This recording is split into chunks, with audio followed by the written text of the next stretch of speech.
We must thank you. We do thank you from the very bottom of our hearts. Clifton R. Wharton Jr., a man of monumental firsts and unshakable determination, has passed away at the remarkable age of 98, leaving behind an unparalleled legacy in education, government, and business. Welcome to TrendxFeed. I'm Mr. Ramson, who's trending now. Let's discover why. Clifton Wharton wasn't just a pioneer, he was a force of nature, breaking barriers in places where they seemed insurmountable. Born in Boston in 1926, Wharton grew up in a time of segregation, but refused to let societal constraints define his future. Education became his ticket to breaking boundaries. He graduated from Harvard in 1947, making history as one of the few African Americans admitted at the time. His academic journey didn't stop there. He earned a master's degree from Johns Hopkins and a PhD in economics from the University of Chicago, making him the first African American to achieve that distinction. Wharton's professional achievements read like a history book of firsts. In 1970, he became the first African American president of a major, predominantly white university, Michigan State University. This wasn't just a ceremonial title. His leadership came during one of the most turbulent periods in American history. The Vietnam War protests were in full swing, civil rights issues dominated the national conversation, and campuses across the country were hotbeds of activism.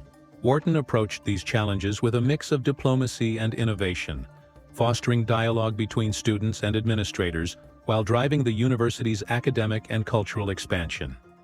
He spearheaded initiatives to support underserved communities, creating scholarships and programs that opened doors for countless students. Under his leadership, the Wharton Center for Performing Arts was conceptualized, a lasting symbol of his commitment to the cultural enrichment of the campus community. But Wharton didn't stop at academia. In 1987, he shattered another glass ceiling by becoming the first black CEO of a Fortune 500 company, TIAA-CREF, a financial giant managing retirement funds for educators. At the helm, he steered the organization toward new heights, introducing policies that emphasized long-term sustainability and customer focus. His tenure not only made waves in the business world, but also served as a beacon of hope for aspiring leaders of color in corporate America. Wharton's contributions extended far beyond the boardroom. In 1993, President Bill Clinton appointed him as Deputy Secretary of State, making him the highest-ranking African American in the State Department's history at that time. His portfolio included international development and economic policy, areas where his expertise had already made significant impacts through his earlier work with USAID. Wharton's leadership helped shape policies addressing global hunger and agricultural challenges, reflecting his lifelong dedication to improving the lives of people worldwide. Even in retirement, Wharton didn't slow down. He turned to writing, authoring his memoir, Privilege and Prejudice: The Life of a Black Pioneer. The book offered a candid look at his journey through racial barriers and societal challenges, providing inspiration to generations of readers. Wharton's humility, even in the face of monumental achievements, remained one of his defining traits. He often credited his wife of 74 years, Dolores, a trailblazer in her own right, as his steadfast partner in life and work. Together, they formed a dynamic duo that influenced art, education, and philanthropy, leaving an indelible mark on every community they touched.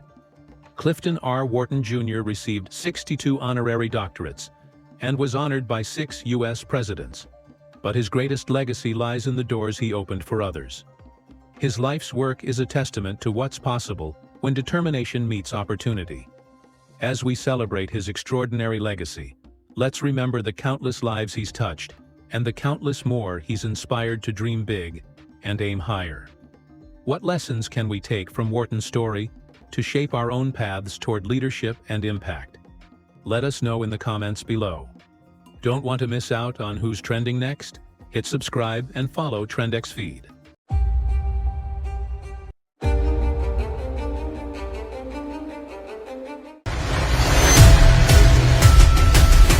Three dimensions of excellence. First, excellence is personal and a social necessity because it is a driving force toward a better life. Excellence involves setting, and maintaining certain standards of competence for the indispensable functions of life. Excellence is at least partially a synonym for creativity. To excel means to surpass the ordinary, which often requires a measure of originality. Excellence takes the individual, the organization, and the culture beyond themselves. It works against the deadening effect of stagnation and overcomes the inertia of the status quo. My second major point is that excellence regularly confounds us because it is difficult to detect, nurture, and measure. We've all heard, perhaps, the apocryphal story of how, as a young boy, Albert Einstein caused his teachers to consider him unintelligent.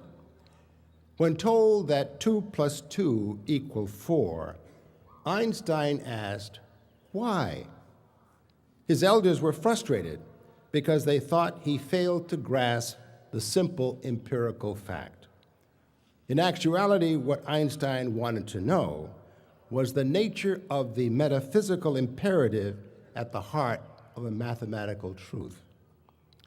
Excellence is often hard to recognize because it manifests itself differently in different individuals and situations.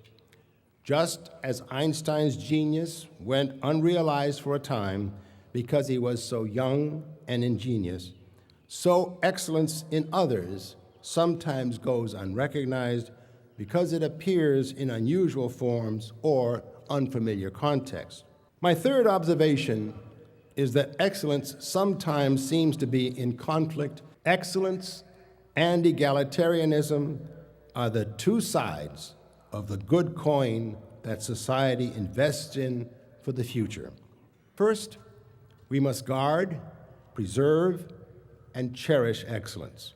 Second, we must be dedicated to identifying excellence not only in its familiar and obvious manifestations, but also in the less accustomed forms.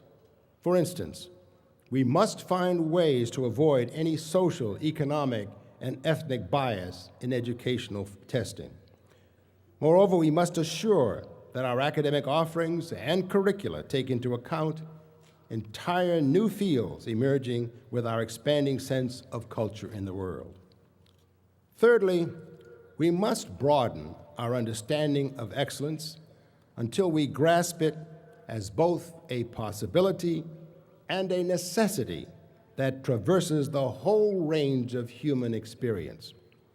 We must refuse to use it as a euphemism for pre-established social, economic, or intellectual privilege. We must also strive to eliminate the cancer of ethnic, religious, and racial hatred that so bedevils the world and is spilling over to our shores. Such hatreds and intolerance too often spawns the violence that denies the fundamental unity of our humanity and the excellence towards which all people strive. And in protecting ourselves, we must be doubly vigilant that actions taken do not undermine the very foundations of what is the strength of our nation: civil liberties, due process, religious tolerance, and freedom of speech.